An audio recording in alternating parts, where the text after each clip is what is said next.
আসসালামু আলাইকুম গাইস। প্রতিদিন কাজে যাওয়ার সময় যে রোড দিয়ে আমি আসা যাওয়া করি সেটা হচ্ছে দুবাই রোড। দেখেন আমি এই রোড দিয়ে প্রতিদিন কাজের সময় আসা যাওয়া করি। কাজের ফাঁকে ফাঁকে অনেক কিছু দেখানোর সুযোগ হয়, কিন্তু সময় থাকে না দেখানোর। কারণ হচ্ছে যে কাজের সময় ডিউটি করার সময় ভিডিও করতে অনেক সময় লাগে এবং অনেক টাইম মেনটেন করতে হয়, আর কাজের সময় এসব করাও যায় না। আর বর্তমানে দুবাইয়ের পরিস্থিতি অনেক খারাপ।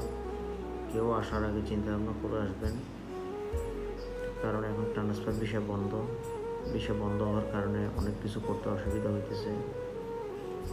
দেখেন আমি কত সুন্দর রোড দিয়ে প্রতিদিন কাজে যাইতে হয়। আমি কাজ করি দেরাতে, কিন্তু আমার রুম হচ্ছে আরেক জায়গায়।